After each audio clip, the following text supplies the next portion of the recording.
한 아버지라 할 것 같아요. 27페이지. 한 아버지는 인상적인 이력서를 작성해 좋은 일자리를 얻는 방법을 내게 가르쳤다. 다른 아버지는 강력한 사업 및 재정계획을 세워 일자리를 창출하는 법을 내게 가르쳤다. 그죠? 한 사람은 이력서 쓰는 법, 이거예요. 한 사람은 이력서 쓰는 법, 한 사람은 재무제표 쓰는 법을 가르친 거죠. 두 아버지의 가르침을 받은 나는 사고방식의 차이가 삶에 끼치는 영향을 여실히 관찰할 수 있었다. 나는 사람들의 사고를 통해 삶은 형성해 나간다는 걸 깨달았다. 28페이지. 거기 보면 가난한 것과 빈털터리라는 것은 차원이 다르다. 빈털터리는 일시적이지만 가난은 영원한 것이다. 우리 이런 얘기 많이 하잖아요. 정주영 씨, 이병철 씨 사업을 전부 뺏어 보세요. 그러면 그 사람네 또 그렇게 사나? 다시 일어서거든요. 단지 시간 이런 건 있겠죠. 내가 죽을 나이 됐는데 다 뺐으면 그거 복구할 시간이 없어서 못하는 거지. 다시 그룹을 만들겠죠. 다 뺏어서. 근데 사람들, 이 부자공부 안 했던 사람들은 설마요, 다 뺐으면 가난해지겠죠, 뭐 이렇게 얘기하거든요. 이병철 씨는 그런 얘기가 별로 없어요. 근데 선생님들 나중에 시간 나면 이병철 씨나 정주영 씨 책 같은 건 꼭 한 번씩 보셔야 되거든요. 정주영 씨는 그 사람네는 헬리콥터 비행기 타고 막 자주 다니잖아요. 그럼 이제 부하 직원이 그런 거 무서워하니까 떨어져서 죽으면 어떡하지? 정주영 씨가 이제 뭐 그런 말 하는 장면들이 많이 나와요. 하늘이 정하는 건데 너가 왜 그런 걱정하냐고 해가지고 빨리 타라고 해가지고 여기저기 다니고 그런 일들. 진짜 정주영 씨는 어마어마한 사람이야. 그 사람은 세계 교과서에 저 것들이 엄청나게 많이 올라와 있어요. 정주영 공법 이런 것들이. 아산인가 간척했잖아요. 간척지를 현대가 할 때 이게 제일 어려운 구간이 어디냐면 여기 두 개 있는 구간이거든. 여기 두 개 딱 이렇게 여기까지 이렇게 뚝을 쌓으면서 이렇게 오는 건 어렵잖아요. 토극수. 흙이 수를 극한다. 그죠? 근데 여기쯤 되면 수도 살아남으려고 발악을 하잖아요. 여기 물살이 엄청 세지기 때문에. 그러면 이제 가장 기존에 해왔던 방식은 뭐냐면 여기에 이제 덤프트럭 막 5톤, 10톤짜리들이 쭉 서죠. 100대, 200대 서요. 그래가지고 어떻게 하냐면 흙 붓고 턴에서 가고 흙 붓고 턴에서 가고 쭉 그런데도 여기가 이게 너무 어렵고 그러다 보니 이제 사고도 많이 나고 그래가지고 결국 이거 못 붙인 거야. 그래서 정주영 씨한테 가서 회장님 이거 못 붙이겠습니다.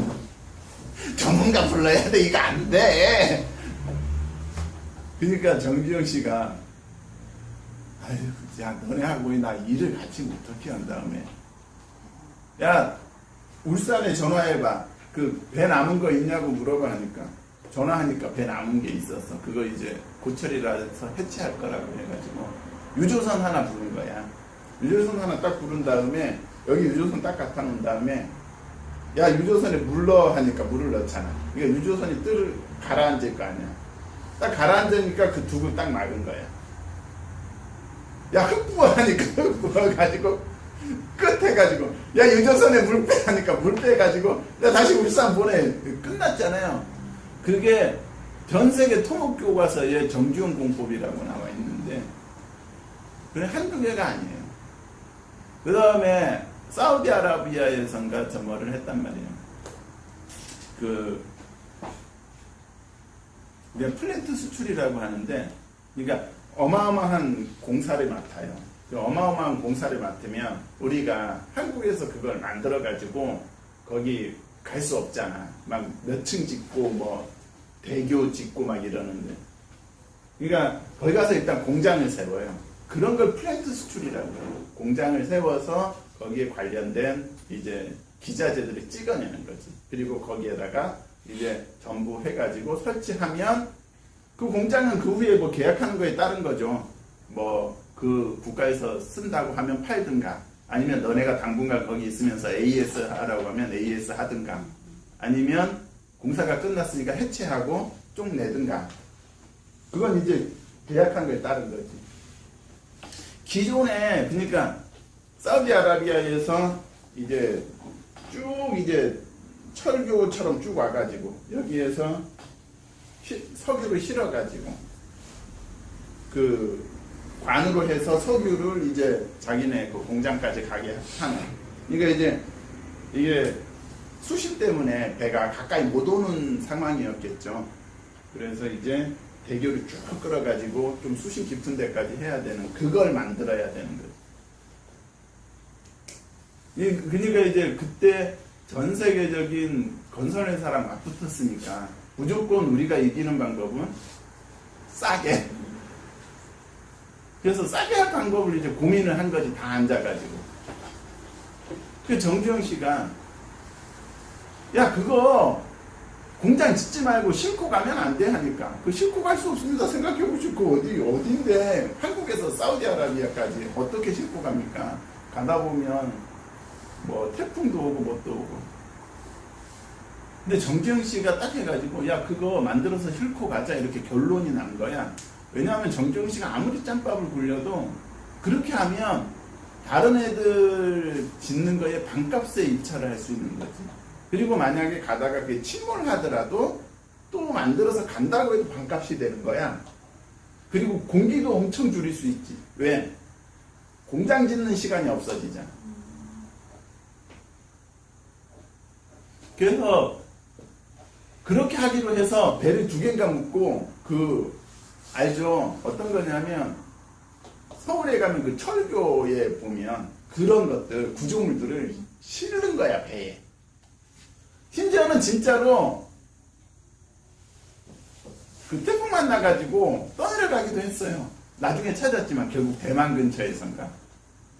그렇게 해서 그게 세계적인 저 것 중에 하나잖아요. 그런 거 얘기하지 않으면 100박 100일 동안 얘기해야 돼. 정주영 씨 그런 얘기 하는 거네.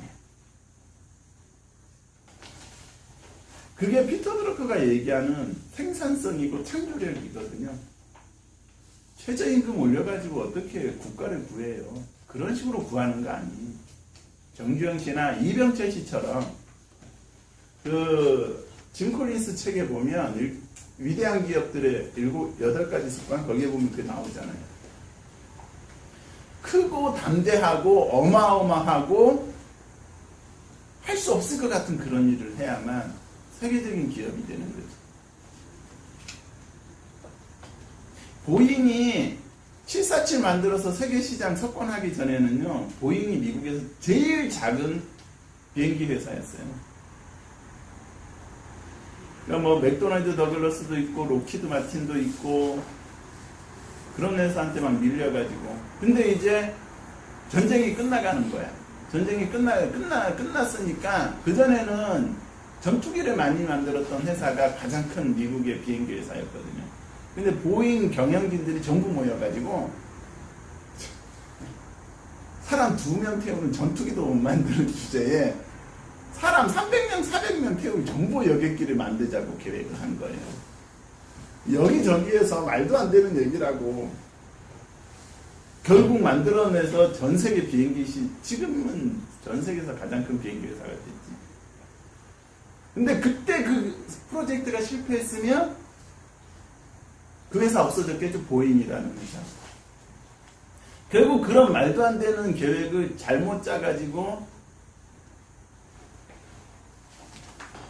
에어 A380 만드는 회사가 어디죠? 유럽에 에어버스. 결국 A380 단종하기로 결정을 내렸잖아요.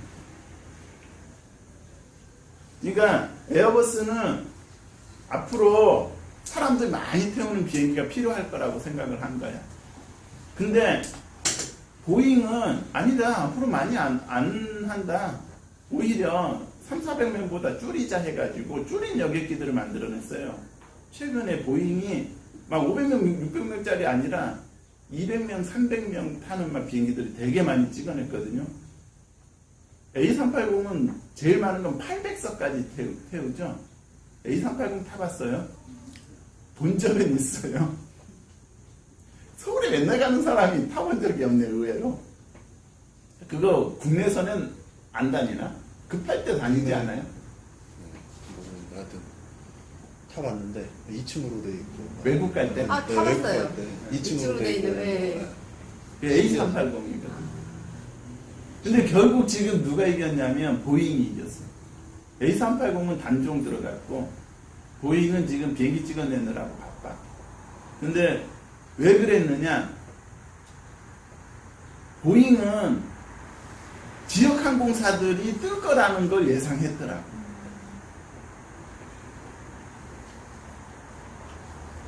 그러니까 우리가 그런 발상이 필요한 거예요. 자, 28페이지. 예를 들어 가난한 아버지는 늘 이렇게 얘기했다. 내가 부자가 될 일은 없을 거야. 그리고 그의 예언은 그대로 실현되었다.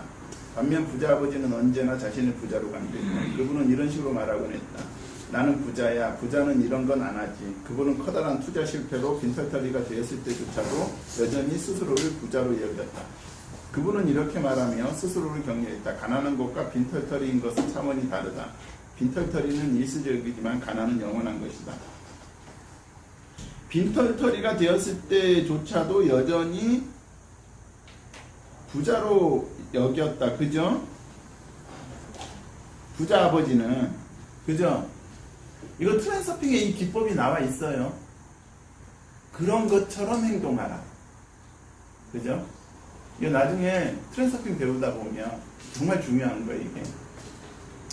가난해졌을 때 의기소침해가지고 어깨, 해가지고 그렇게 다니는 거랑, 나 이제 또 금방 부자 될 건데, 이거랑은 다르죠. 사람들이 저 돈 정말 많이 벌죠. 선생님 돈 겁나 많은 줄 안다고? 그러니까 성공한 거지. 엄청 잘 버는데 알고. 이야, 너 돈은 뭐 그리가 뭐하구나. 그 나한테 맨날 우리 이제 빚밖에 없는데 이러는 거예요. 그럼 제가 이제 그 말을 했어요. 아 이제 우리 지금 이제 계속 부자 되고 있는 건데 뭐 지금 부자로 가고 있으니까. 그러니까 부자 될 선생님이 건데 뭐. 그 사람한테 얘기할 땐 나는 빚이 많은 거지 이렇게 얘기하고 선생님 마음속으로 자산이 많은 거라고 생각해야 돼요. 빚도 능력이니까. 빚도 능력이니까, 그러니까 빚도 능력이지만 빚도 자산이니까. 이제 선생님은 앞으로 이거 끝나면 그런 거에 대해서 정확해질 텐데 그거에 대해서 까먹지 마셔야 되죠. 우리 여기서 내가 자산 공식 얘기해 줬어요? 네? 했었나? 나는 하도 다른 데서 많이 얘기해서. 자산은 뭐죠? 자산은 왜 이런 거 물어볼 때 책만 보지? 이거 다 본 적 있죠? 본 적 없어요? 있어요. 있다고? 있는 것 같아. 있는 것 같아요. 동훈 선생님은 의외인데? 동훈 선생님은 임원이잖아, 임원. 이게 대차대조표 공식이잖아요. 요즘은 뭐라고 한다고 대차대조표가 아니라? 재무상태표? 네, 참. 이건 옛날엔 대차대조표라고 했는데 요즘은 재무상태표라고 하는데 손수지, 그죠? 손수지. 그 다음 뭐라고? 대자분. 암기하세요. 꼭. 우리가 결국 부자빠 가난아빠에서 배워야 될 게 이거잖아요.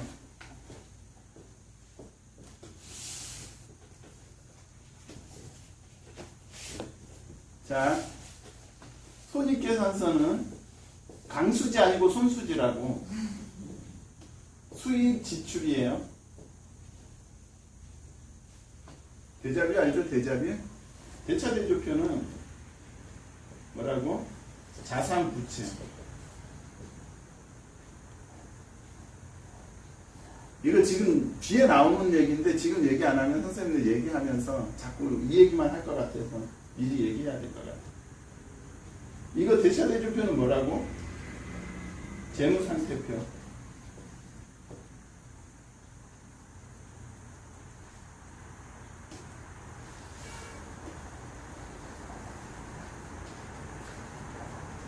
자산은 부채 더하기 자본이면 자산은 자본 더하기 부채겠네요. 같은 말이죠? 이거 이렇게 생각하시면 안 되고요. 빼야지. 에?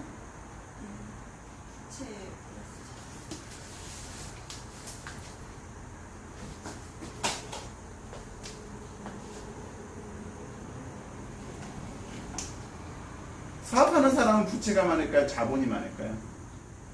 부채. 자본은 뭐죠? 저번은 3대여서. 자본이 무슨 뜻이죠? 노동력. 자본은 토지. 자기 돈, 자기 돈. 부채는 빚. 빌린 돈. 남의 돈.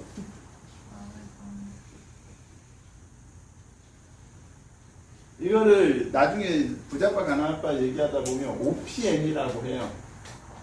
OPM은 뭐죠? 어떤 피플문이 오, 때려봤잖아. 오, other people money. 남의 돈. 왜 근데 이거랑 이거랑 왜 다를까요? 자기 돈, 남의 돈입니다.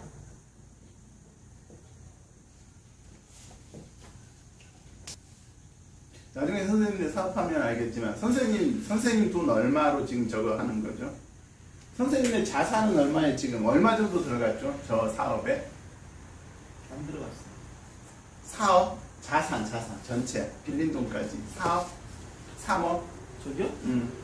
아니 1억 4,800. 그럼 1억 5천 들어갔다고 치자. 네. 그죠? 1억 5천. 그러면 선생님 돈 얼마 들어갔어요? 전혀 안 들어갔어요. 네, 안 들어갔어. 그 남의 돈 1억 5천이잖아요. 네. 원래 사업이 이게 정상이라. 근데 지금 이거 무슨 말이에요? 부채 비율 100%라는 얘기잖아요.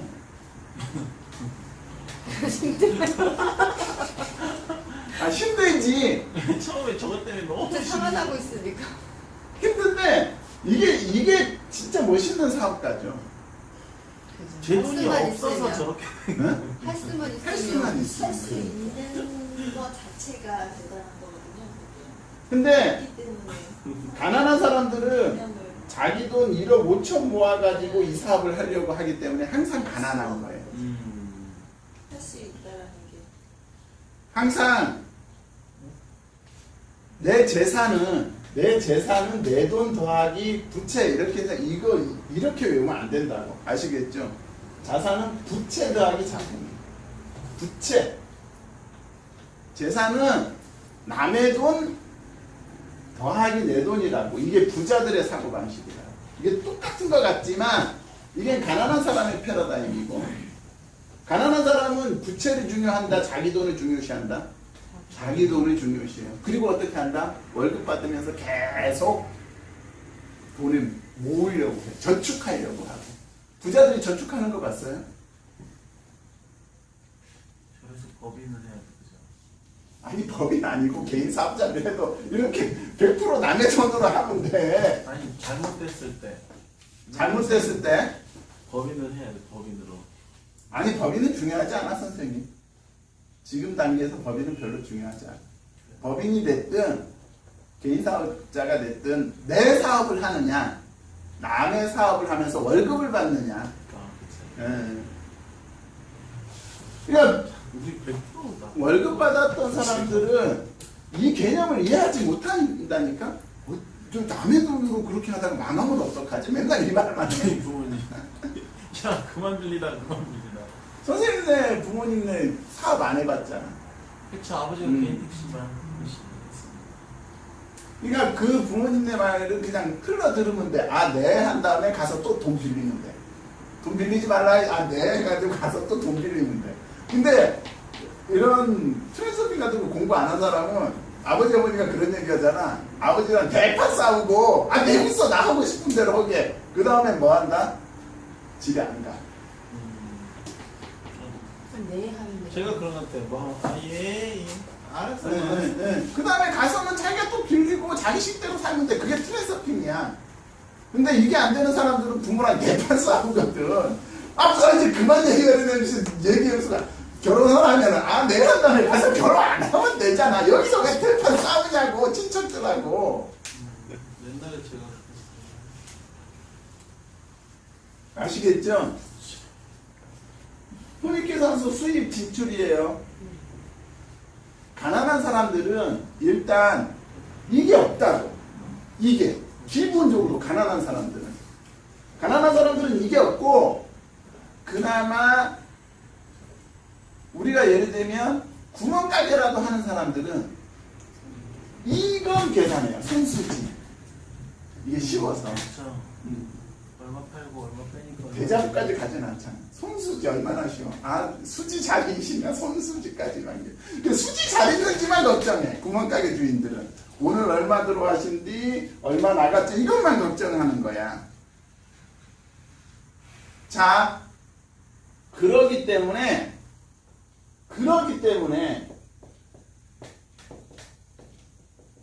때문에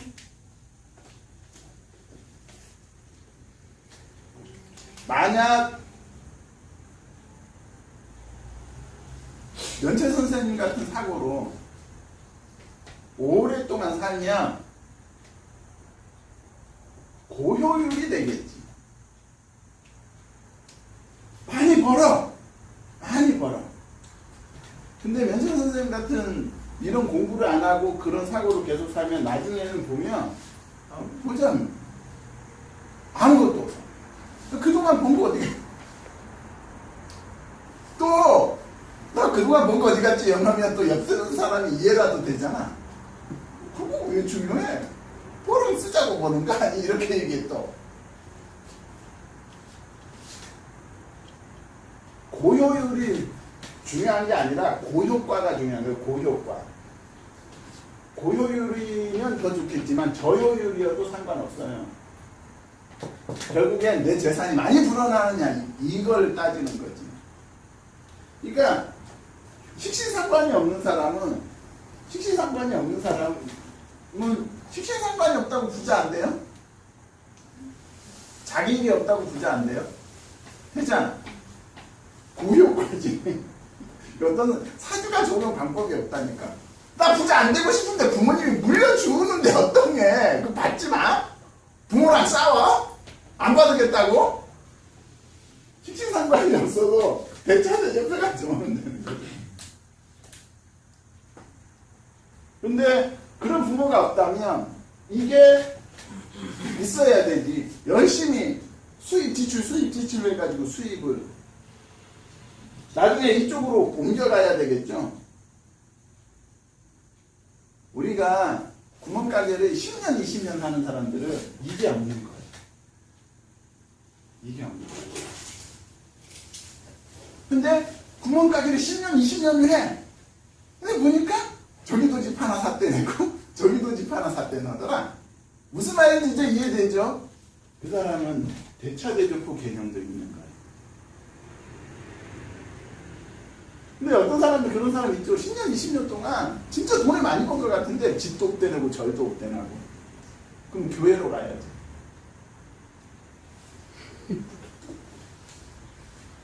이 개념이 이해되세요? 이게 항상 정확하게 암기하고 있어야 돼요. 저걸 부자- 이제 저희 공격적으로 하니까 둘 다 돈을 못 쓰겠어요. 둘 다, 저 이번 달에 술 한 번 먹었거든요. 그것도 어쩔 수 없이 둘 다 돈을 못 써. 진짜요. 그건 있고요. 근데 선생님이 오늘은 술 좀 먹으러 갔다 와 해가지고 이렇게 보내세요. 그러다가 저 스트레스 받는다. 두고 갔으면 좋지 벌써. 이거 중진이. 아 근데 진짜 돈을 못 쓰겠더라고. 밥 한 끼 먹는 것도 되게 막 고민되고. 이게 부자파 가난아빠에서 얘기할 게 전부 이거예요. 이거를 이제 계속 얘기해서 선생님은 이제 암기시킬 거야. 그냥 나처럼 그냥 이렇게 수업할 수 있게끔. 아시겠죠? 궁금한 거 있어요?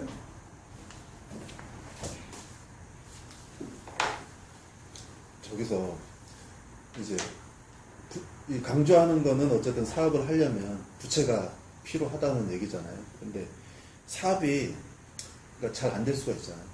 부채라는 거는 은행에서 끌어다 쓰는 돈이기 때문에 뭐 4%든 5%든 그 진짜 많은 이자를 갚아야 되는 거잖아요. 그런 거에 대한 부담이 세상 있으니까. 법인을 해야 그러니까 제가 처음에 이해가 안 됐던 게 자산은 부채 플러스 자본이 아까 좀 이해가 좀 안 됐던. 그러니까 이제 세부적으로 가야 될 건데 그 대신 자기가 하는 사업이 이자 이상이 나와요. 이자 이상이. 그리고 이자만 나와도 돼요. 이자만 나와도 상관이 없어요. 근데 이자만 나올 때는 어떤 일을 해야 된다? 이자만 나와도 할 수 있는 사업은 보통 부동산이에요. 왜 부동산은 이자만 나와도 될까요? 그건 이제 나중 문제고, 부동산은 왜 이자만 나와도 내가 되냐면, 노동력을 투자하지 않아도 그렇지. 알아서 나는 일단 집을 사면 그 외에 비용 발생이 극히 적어요. 근데 다른 사업은 하다 보면 비용이 발생 안 할 수가 없잖아요. 그래서 이거는 부동산은 이자만 맞춰도 되기 때문에 처음 사업하는 사람이 아니면 나처럼 그 식신상관 없는 사람들, 일복 없는 사람들이 그러니까 누구나 해도 가장 무난한 사업이 부동산이죠. 제일 좋은 건 미경쌤, 선생님처럼 식상관생지 사주에 식신도 많고 재산도 많고 이런 사람 최고죠. 왜냐하면 이런 사람들은 그냥 저거 하면 될 것 같은 데서 그냥 하면 그냥 돈이 벌리고 그냥 재산이 쌓이고 그냥 사주가 그런 사주들. 나 같은 경우도 식신상관이 좀 부족해서 비리리 모든 기업체 연말에 저기 연말정산 저기 부채들고 다 나오죠. 시상표 나오죠. 그거 보면 다 저기에요. 자본 부채 먼저 하고 그다음에 맨 밑에 자본이 들어요. 그러니까 그것도 다 기업의 그걸 보는 거거든요. 그러니까 부채가 많다고 그 기업에 그걸 떨어뜨리지 않아요. 부실함이 아니다. 네. 그것까지도 다 능력으로 보는 거지. 원하는 것이다. 가난한 아버지는 또 이렇게 말하곤 했다. 나는 돈에는 관심이 없다. 혹은 돈은 중요하지 않다. 하지만 부자아버지는 늘 이렇게 말했다. 돈이 곧 힘이다. 우리가 다시 얘기하지만 전에도 얘기했죠. 돈, 힘 전부 뭐라고요? 에너지예요. 이제 이런 관점으로 받아들이셔야 돼요. 그러니까 이게 곧 에너지라는 건 부자가 아닌 사람들은 자꾸 돈만 에너지라고 보는 거예요. 그러니까 돈도 에너지죠. 권력도 에너지죠. 명예도 에너지겠죠. 그 다음에 부자들은 기본적으로 자본, 그죠? 노동, 토지, 다 저 뭐예요? 근데 부자들은 자본을 더 좋아하는 사람이 있고 노동 더 좋아하는 사람이 있고 토지 더 좋아하는 사람이 있지만 지금 제일 힘든 사람은 누굴까요? 노동. 왜? 에? 자기가 계속 뛰어야 돼. 이거 지금 노동 갖고 있는 사람은 지금 다 망하게 생겼잖아. 최저임금. 그 다음에 목화토금수. 이것도 다 서로 다른 에너지죠. 요건 목을 좋아하는 사람이 있고 화를 좋아하는 토, 금, 수. 하지만 이거 다 에너지라는 거지. 이것도 다 에너지라는 거지. 그 자기 주변에 어떤 에너지를 갖다다가 그거를 가지고 자기 에너지로 만드느냐, 그게 창조인 거죠. 창조. 근데 이런 걸 잘 이해 못하면 돈만 에너지라고 생각하면 돈돈돈돈 거리는 사람이 있고 돈, 권력, 명예 중에 하나만 보는 사람이 있고 자본, 노동, 토지 중에 하나에만 집중하는 사람이 있고 목화토금수 중에 하나만 집중하는 사람이 있고 막 그런데 만약에 우리가 이 중에서 단 하나의 에너지를 잡으라고 하면 그 많은 에너지 중에 하나를 잡으라고 하면 그게 지식이죠. 이제 이런 거를 다 믹싱하려고 하면 이 지식은 어떤 역할을 하는 거예요? 저거는 뭐 좀 갈아넣는 거? 아니, 믹서라고 보시면 되죠. 우리가 그렇죠. 야, 토마토 하나 먹으라게, 귤 하나 먹으라게, 바나나 하나 먹으라게 싸워 불죠. 너 그냥 싸울래? 싸우자 막 이러죠. 그거를 갈아줘야 되는 거지. 그래야 생과일 주스가 되는 거죠.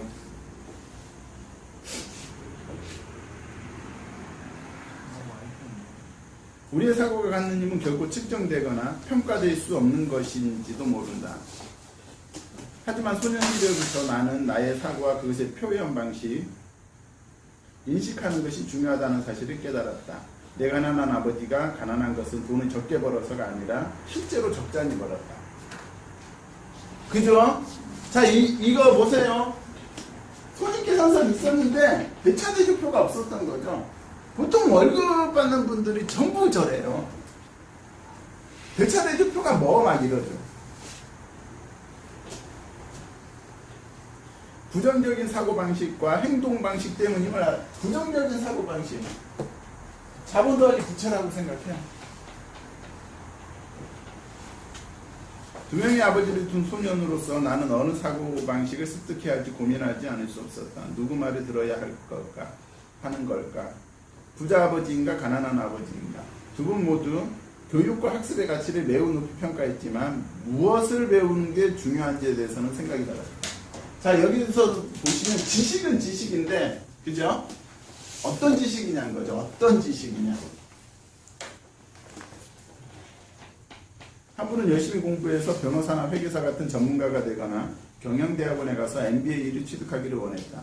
다른 분은 부자가 되기 위해 돈의 작용 원리를 이해하기 위해 돈이 나를 위해 일하도록 만드는 법을 배우기 위해 열심히 공부하라고 가르쳤다. 돈이 나를 위해 일하도록 만드는 방법. 그러니까 요즘 우리가 하는 스터디의 어찌 보면 핵심 요약은 이거겠죠.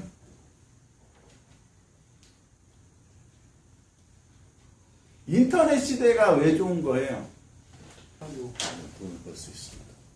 선생님이 하는 말 다 맞아요. 다단계처럼. 딱 하나만 얘기하자면 인터넷 시대가 와서 좋은 건 24시간 돈을 번다는 거죠. 컴퓨터와 기계가. 이해되시죠? 지금 그런 거에 대표적인 회사가 아마존이잖아요. 내가 잠을 자고 있는 동안에도 돈이 들어오는, 너무 멋있지 않아요? 근데 잠을 자고 있잖아. 그 전에 상상하기 어려웠던 거죠. 그 전에 퇴근하면 끝나는 거였죠. 이제는 그게 아니라는 거예요. 진짜 돈이 나를 위해 일을 하고 있잖아요. 자, 그러면 과거에는 그런 사업이 없었나요? 우리가 깊이 막 따지면 아주 많았어요. 과거에도. 내가 잠을 자는 동안에도 돈 버는 일이 되게 많았어요. 근데 그 중에 하나 힘들지 않게 꼭 집으라고 한다면 그게 부동산이죠. 만약 내가 어떤 집을 빌려줬어. 이게 1억이야. 근데 내가 1억이야. 그럼 만약에 이게 5%라고 봐. 이자가 5%다. 그럼 500만 원이 생기겠죠? 그럼 내가 만약에 이거에 600이든 700이든 받았다고 해. 그죠? 남는 돈은 똔똔 만들고 남는 돈은 저 뭐를 한다고 생각해. 재산세를 내거나 비용 발생하는 최소한의 뭐를 한다고 생각했을 때 이게 만약에 내가 집세를 500을 받는다. 아니 600을 받는다고 해야 되겠구나. 그죠? 나누기 12 하면 50이에 네. 한 달에 50만 원 입금 받는 거죠. 한 달에 50만 원 버는 거잖아. 이거 나누기 30몇 하면 30 하면 1은 30, 20, 3, 7. 16만 5천 원 정도. 7, 3, 21이죠. 16,000원. 그죠? 그러면 한 달에 얼마라고요? 하루에 하루에 17,000원 정도. 17,000원 버는 거죠. 그러면 이거 나누기 또 24시간을 해야 되겠죠? 그 집은 내가 잠자는 동안 벌고 있는 거잖아. 그죠? 시급도 있어요. 내가 잠자는 동안 버는 거죠. 그래서 여행 가지 말라는 게 아니에요. 꼭 세계 테마기행 보라는 거 아니에요. 배틀트립 이런 거 꼭 보라는 거 아니에요. 만약 내가 여행을 간다면 우리가 자꾸 사람들이 뭘 하냐면 야 렌트카 7만 원이고 야 그 펜션 그 10만 원에 빌렸게 이렇게 얘기하잖아요. 응. 싸지 않아? 이렇게 해가지고 잘 갔다 왔지 해가지고. 근데 사람들이 여기서 뭘 빼냐 하면 만약 내 집에 사는 이 사람이 여행 갔다면 여기에다 17,000원을 더 해야 되는 거예요.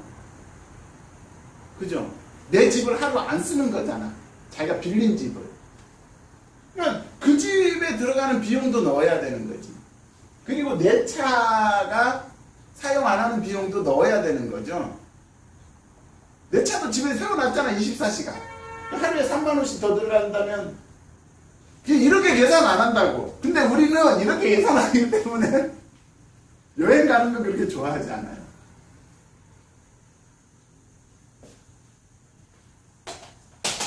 만약에 저거를 내 돈 들여서 산 집이거나 내가 돈을 들여서 지은 집이라면 비용은 더 많이 발생할 수도 있어요.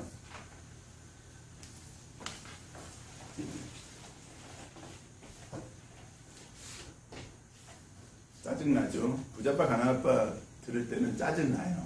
원래 돈은 이렇게 버는 게 아니라 트랜서핑처럼 벌어요. 양반처럼.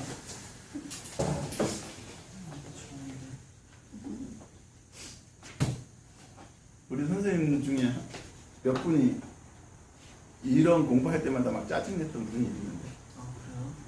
아 그래요? 예. 이렇게 어지럽게 돈 벌어야 돼요? 막 이러면서.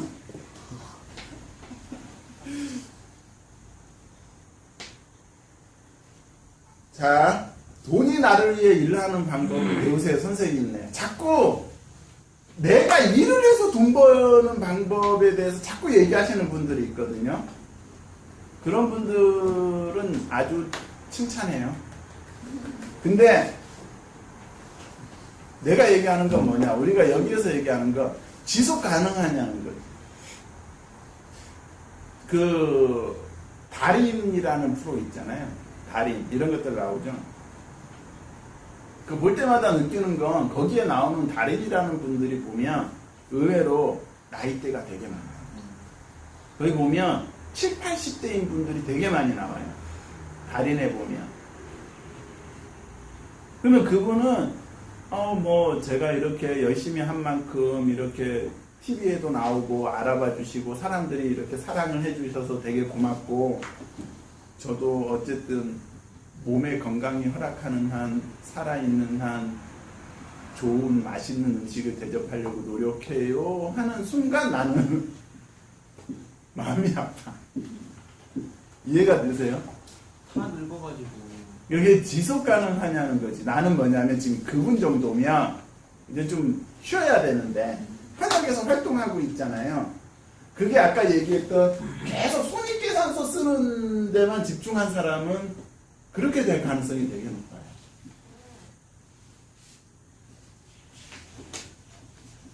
뭐 어찌 보면 동문 시장에 호떡 파는 할머니도 퇴근할 때 출근할 때는 아들이 그랜저 타고 와서 모셔가고 뭐 하고 한 대는 하는데 그러니까 우리가 이런 관점에 대해서 어느 게 좋다 나쁘다는 게 아니라 나는 어떻게 사는 게 좋은가를 지금부터 생각해 두지 않으시면 이제 자기도 생각하지 않는 방향으로 삶이 흘러갈 수도 있다라는 거예요.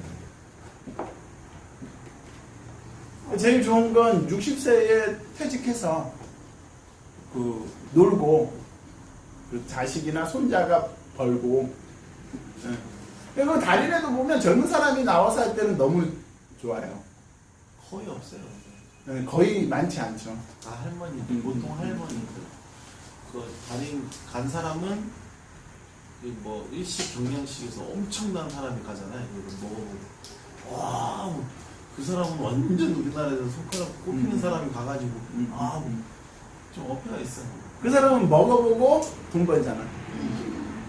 그 사람은 우리나라에서 그러니까 돈이 나를 위해 일한다라는 게 뭔지에 대해서 자꾸 생각하시라고. 아시겠죠? 집에 가시면 나는 9살 때 부자아버지의 말에 따르기로 그분에게 돈에 대해 배우기로 결심했다. 바꿔 말해 하기는 많아도 여전히 가난한 아버지의 말은 따르지 않기로. 9살 때는 9살 때. 로버트 기요사키 9살 때. 선생님 9살 때 뭐 했어? 바닷가 수영. 바닷가 수영하고 그죠? 나도 그렇게 살았는데 대단하지 않아요? 남놈이지. 어릴 때부터 다르다니까. 네, 어릴 때부터 다르다니까. 한놈들. 남놈들. 로버트 프로스트의 교훈. 이 로버트 프로스트 여기 교보 빌딩 앞에 가면 이 시가 붙어 있는 거잖아요. 이 사람 로버트 프로스트라고 붙어 있죠. 이 사람이에요. 그 시가 이렇게 교보 빌딩에는 뭐 시 같은 거 글 같은 거 막 이렇게 붙여놓잖아요. 여기 가면 여기 교복 빌딩 있어요? 네. 칼로텔 앞에. 로버트 프로스트는 내가 가장 좋아하는 시인이다. 그의 시 대부분을 사랑하지만 가장 좋아하는 시는 역시 가지 않는 길이다. 나는 그 시의 교훈을 거의 매일 되새깁니다. 가지 않는 길. 노란 숲 속에 길이 두 갈래로 썼습니다. 나는 두 길에 다 가지는 못하는 것을 안타깝게 생각하면서 오랫동안 서서 한 길이 굽어 꺾여 내려간 데까지 바라볼 수 있는 데까지 멀리 바라보았습니다. 그리고 똑같이 아름다운 다른 길을 택했습니다. 그 길에는 풀이 더 있고 사람이 걸은 자취가 적어 아마 더 걸어야 될 길이라고 나는 생각했던 게지요. 그 길을 걸으면서 쭉 나중에 읽어보세요. 맨 밑에 쭉 나는 사람이 적게 간 길을 택하였고 그리고 그것 때문에 모든 것이 달라졌다고. 7가지 습관이라든가 이런 책에 보면 이거를 다르게 표현해놨어요. 뭐냐 하면 이런 식으로 표현해놨어요. 만약에 갈래길이 있는데 한 길은 열매가 많이 나 있는 낙원으로 통하고 있고 한 길은 절벽으로 통하고 있다면 네가 그 갈래길에 앉아서 나침판과 지도를 가지고 어느 길로 갈 것인가에 대해서 고민하지 않고 한 길로 들어선 순간부터 빠지게 열심히 산다면 너는 노력하고 열심히 살수록 빨리 죽을 수도 있다. 똑같은 얘기죠. 이 로버트 프로스트의 가지 않는 길. 그리고 그것 때문에 모든 것이 달라졌다. 나는 살아오는 내내 종종 프로스트의 시를 떠올리곤 한다. 학식이 높은 내 아버지의 조언과 돈에 관한 그의 태도를 따르지 않기로 한 것은 사실 아픈 결정이었다. 하지만 그것은 이후 이어질 내 삶의 모습을 규정할 결정이었다. 그렇게 결심을 굳히자마자 돈에 대한 나의 학습이 시작되었다. 부자아버지는 내가 39살이 될 때까지 30년 동안 가르침을 베풀었다. 더디게 돌아가는 내 머리에 그 분야에서 주입하려 한 그 모든 것을 내가 완전히 이해하고 습득했다는 판단이 섰을 때 그분은 가르침에 종지부를 찍었다. 돈은 힘의 한 형태이다. 에너지 한 형태죠. 하지만 그보다 강력한 것은 돈에 관한 지식이다. 돈은 있다가도 없는 것이다. 돈의 작용 원리에 관한 지식만 있으면 돈을 통제할 수 있을 뿐만 아니라 불을 쌓을 수 있다. 긍정적인 사고만으로는 충분하지 않다. 왜냐하면 대부분의 사람들은 학교에서 돈의 작용 원리에 대해 전혀 배우지 못하고 그래서 평생을 돈을 위해 일하는 데 바치기 때문이다. 처음 돈에 대해 배우기 시작했을 때 나는 9살에 불과했기 때문에 부자아버지는 간단한 교훈부터 가르쳐 주었다. 그러나 결국에는 그 모든 것이 6가지 중요 교훈. 그러니까 이제 이 부자빠 가난아빠 1권이 6가지 중요 교훈에 대해서 계속 얘기를 하겠죠. 30년 동안 반복되었다. 이 책은 바로 그 6가지 교훈에 관한 설명한다. 나는 부자 아버지가 내게 전해준 방식 그대로 최대한 단순하게 설명할 것이다. 여기에 소개된 교훈들은 해답이 아니라 지침임을 밝힌다. 이 지침은 당신과 당신의 자녀들이 변화와 불확실성이 늘고 있는 이 세상에서 무슨 일이 일어나든 더욱 부자가 되도록 도울 것이다. 무슨 일이 일어나든 더욱 부자가 되도록. 중요한 건 그거죠.